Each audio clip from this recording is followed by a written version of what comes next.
सुप्रभात प्रिय बच्चों। पिछले क्लास में शीर्षक चलना हमारा काम है के अंतर्गत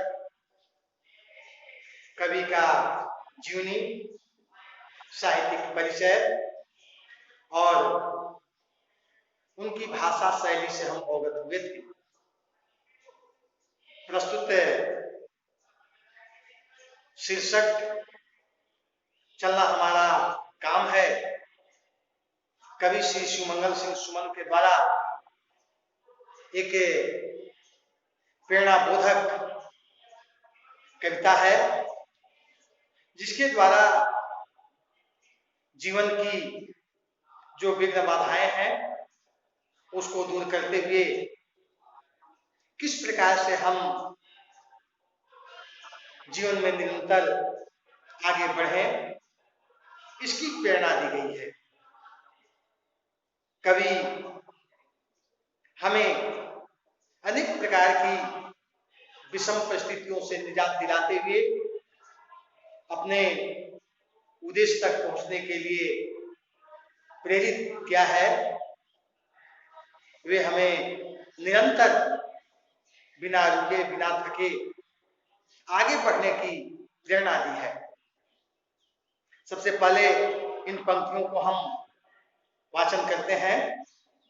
गति प्रबल पैरों में भरी, फिर क्यों रहूं दर दर खड़ा, जब आज मेरे सामने है रास्ता इतना बड़ा, जब तक न मंजिल पा सकूं तब तक मुझे न विराम है, चलना हमारा काम है। कवि हमें निरंतर चलने की प्रेरणा देते हैं। हमें बताते हैं कि हमारे पास से शक्ति, बल, सामर्थ्य और पुरुषार्थ जैसे महत्वपूर्ण चीज उपलब्ध है। आवश्यकता सिर्फ इस बात की है कि हम इन सारे सद्गुणों का सही समय पर सही दिशा में सदुपयोग करें। गति प्रबल पैरों में भरी, अर्थात हमारे जो पैर हैं यह सामर्थ्य, शक्ति और पुरुषार्थ से भरी पड़ी हुई है। इसमें किसी प्रकार की कोई कमी नहीं है। हम अकर्मण्य नहीं है, हम आलसी नहीं है, बल्कि निरंतर चलने की प्रेरणा से हम ओतप्रोत हैं और इस शक्ति और सामर्थ्य के बल पर हम उस मंजिल को प्राप्त कर सकते हैं जो हमारे लिए कभी अनिश्चित हुआ करता था, जो हमारे लिए कभी बिल्कुल दूर हुआ करता था।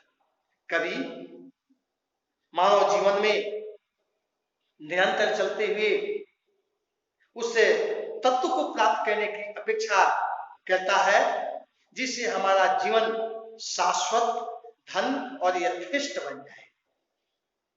वह हमें बताता है कि इस पैरों के बल पर निरंतर यदि हम गतिमान रहें तो जो हमारा जीवन का लक्ष्य है, जो मानवीय उद्देश्य है, उसको हम अवश्य प्राप्त कर सकते हैं।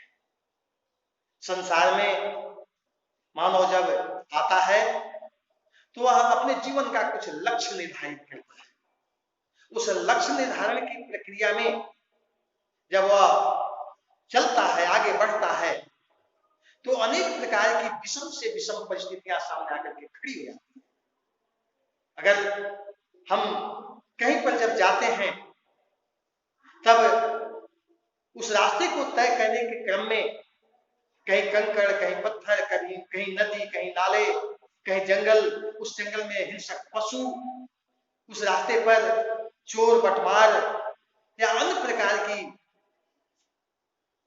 तकलीफें हमें मिलती हैं। लेकिन इन सारी विषम परिस्थितियों को पार करने के उपरांत ही हम अपने लक्ष्य और उद्देश्य को प्राप्त करने की जगह पर पहुंचते हैं। इन सारी विघ्न बाधाओं को हम दूर करते हैं, तब जाकर हम उस लक्ष्य पर पहुंचते हैं। कवि इसी प्रेरणा से प्रेरित कर करके हमें लक्ष्य तक पहुंचने के लिए सबसे आसान और सरल तरीका बताता है। क्या उसने कहा, फिर क्यों न हूं दर दर खड़ा। स्वाभाविक है, जब हमारे पास शक्ति है, सामर्थ्य है, बल है, स्वविवेक है, मानसिक ताकत से हम भरपूर हैं, तब किसी चीज का इंतजार करना यह हमारी मानवता के बिल्कुल विपरीत है। हम आखिर क्यों खड़ा होकर करके प्रतीक्षा करें, इंतजार करें कि जब रास्ता प्रशस्त कर दिए जाएंगे तब हम आगे बढ़ेंगे। नहीं, हमें स्वयं रास्ता प्रशस्त करना है, आगे बढ़ना है, लक्ष्य को प्राप्त करना है। जब आज मेरे सामने है रास्ता इतना बड़ा, हम इसे आंख से देख लेते हैं कि हमारी इतनी दूरी है, इतने तरह के कठिनाइयां, परेशानियां आने वाली हैं, और यदि हम में ताकत, कौन सी ताकत, मानवीय ताकत, मानसिक ताकत, शारीरिक ताकत, सामाजिक ताकत, ये सारी ताकत यदि है, और सबसे उत्कृष्ट बात है कि मानसिक रूप से अगर हम मजबूत हो जाते हैं तो हमें शरीर भी उस काम करने के लिए प्रेरित करता है और हम उस रास्ते को तय करने के लिए आगे बढ़ जाते हैं और उस रास्ते को हम तय भी कर लेते हैं। रास्ते को जब जान लेते हैं, समझ लेते हैं, दूरी को माप लेते हैं अंतर्मन से, तब हम अपने चलने की प्रयोगशाला में चल करके उस दूरी को तय करते हैं। कभी हमें बताते हैं कि जब तक मंजिल न पा सकूं तब तक मुझे न विराम है, चलना हमारा काम है। स्वाभाविक है, हमारी मनोवृत्ति ऐसी होनी चाहिए कि जब तक से हम उस मंजिल को, उस लक्ष्य को प्राप्त नहीं कर लेते तब तक हम कभी आराम नहीं करेंगे, चैन नहीं करेंगे।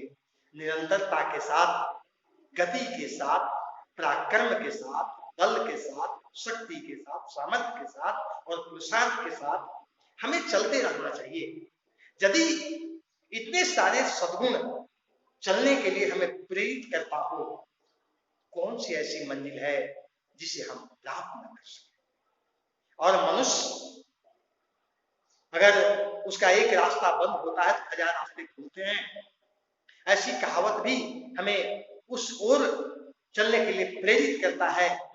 इसलिए कवि हमें यह बताते हैं, समझाते हैं कि हमें चैन से, आराम से विश्राम नहीं करना है, बल्कि निरंतरता के साथ गति बना करके आगे आगे बढ़ने की लालसा रख करके हमें आगे बढ़ना है। यदि हम ऐसा करते हैं तो जो भी मानवीय लक्ष्य हमारे द्वारा निर्धारित होता है उसको हम, कठिनाई तो होती है लेकिन जब हम लक्ष्य प्राप्त कर लेते हैं तो सारी कठिनाई, सारी विरह स्थिति समाप्त हो जाती है और मन आनंदित हो जाता है और उससे अधिक लक्ष्य प्राप्त करने की सामर्थ्य और शक्ति मन में आ जाती है और हम किसी भी प्रकार की लक्ष्य को प्राप्त करने के लिए तैयार हो जाते हैं। इसलिए कवि प्रस्तुत अवतरण में हमें यह बताने का प्रयास किया है कि हमें स्वाभाविक रूप से आगे चलते रहना चाहिए। रुकना का मतलब है मरना, रुकना का मतलब है नहीं काम करना, रुकना का मतलब है कामचोर नहीं, रुकना का मतलब है अकर्मण्यता। इस प्रकार की भाव का परित्याग कर करके मानवीय जो दायित्व है, मानवता का जो मूल मंत्र है कर्तव्य परायण होना, उस पथ पर हम अग्रसर होकर के उन सारे तत्वों को प्राप्त करें जिसके लिए मनुष्य जाना जाता है। और विश्व में अनेक उदाहरण हैं जिन्हें समान से समान, साधारण से साधारण लोगों ने अपने बल के आधार पर, पराक्रम के आधार पर, लालसा के आधार पर, अपेक्षा के कर करके और उसको प्राप्त किया है।